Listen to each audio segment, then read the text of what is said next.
So in this video, I want to show you how to read a crochet pattern. So this one's from a magazine called Inside Crochet. Good thing about a magazine, I'm just going to flick to the back, is that they have at the back all the abbreviations that you might need that are considered standard. So if you are a beginner, sometimes a magazine is a good way to go. It's got that extra information in it that you might not necessarily get on a pattern. So this is a kid's jumper. It's called the Colouring In jumper. It's got lots of cute little details.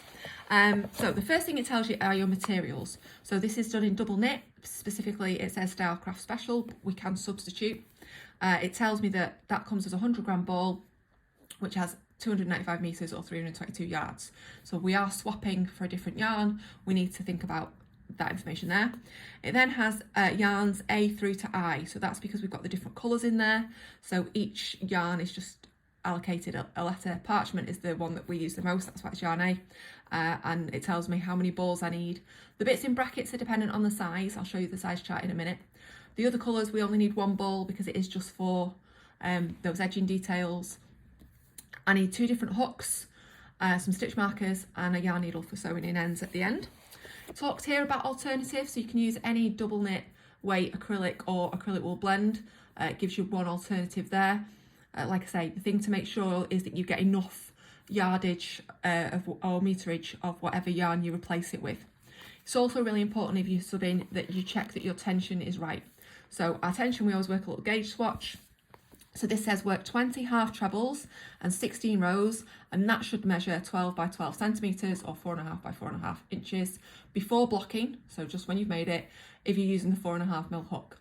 Okay, if you make it and it's not the right size, we adjust our hook size. If you need it to be bigger, we try a bigger hook. We need it to be smaller, we try a smaller hook. But it's important that this amount of stitches and rows measures this, because otherwise all your measurements for your finished garment will be off.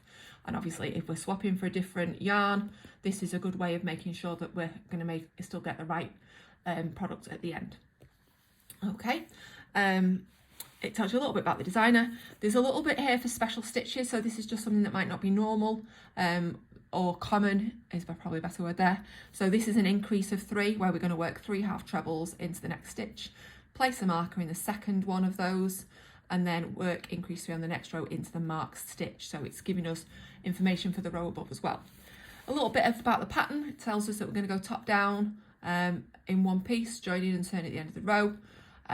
We can add extra length if we want to, and if we didn't want to do the contrasting colours, the rainbows, we wouldn't necessarily need the same amount of yarn.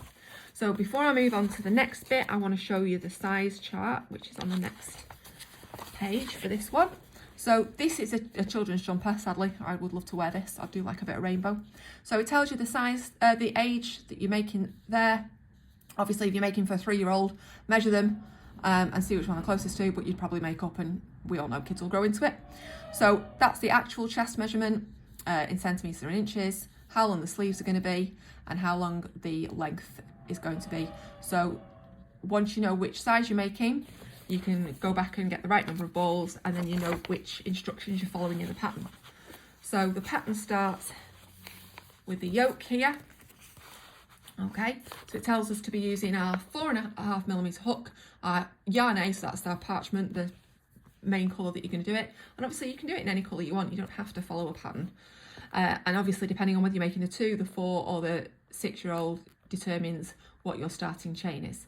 Okay, join with a slip stitch to the first half treble to work in the round. Now that's good because we haven't done a half treble yet, that's a typing error. Okay, so when you are starting with a chain and then joining with a slip stitch to make it round, make sure you don't twist your chain because everything gets a bit dodgy to start with then. Okay, but that's all that bit is. So chain and slip stitch and half treble are our abbreviations there. And then we've got a foundation row. So we've got our 2 chain, and it tells us that it's not going to count as a stitch here or throughout. Your pattern should always tell you that, so that you know, because sometimes it does. And you're going to 1 half treble in every chain, and then slip stitch to the first half treble and turn. So you're working in turned rounds. So all that means is that you're going to go all the way around your garment, and then you're going to go back the other way, and then back, and then back. So you'll only have 1 seam, and then it's very handy sometimes. I think this one hides it up the back, but sometimes it's handy to hide that down one side under your arm. Okay, so once you've done your foundation row, we're then on row 1. So increase, so that's where we do 2 things in the same stitch usually. So we're going to do 2 chain and then this many half trebles. Then we're going to do the increase 3, which it told us how to do in the special stitches over down there.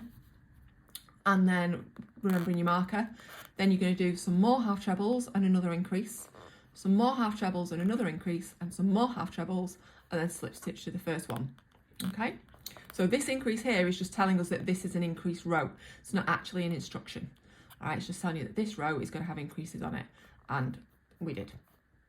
And then we turn, so we're going to go back the other way. This here at the end, that's how many stitches you should now have.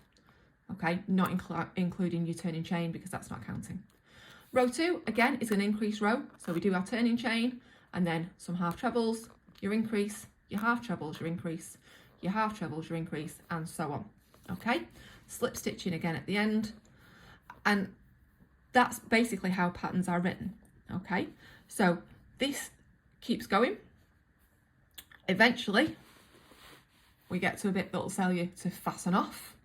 Okay, but as long as you understand what your abbreviations are, that is how you follow a pattern. Okay, so it's nothing more complicated to that. So don't be put off having a go at trying a pattern because there are no, sorry, it's an advert. There are no extra technical bits than what I've shown you. So here, RTRF, RTRB, raised treble from the front, raised treble from the back. Those abbreviations are in the back of the magazine, okay? And it's just a way of getting a rib border. And it tells you at the end when you've done all of your pieces finishing off, you've got your embroidery, and you can sew, there's a little pocket with this one, and weave in all ends and lightly block. I will talk about blocking in a separate video. But yeah, so that is all of the things you need to be able to do to read a pattern.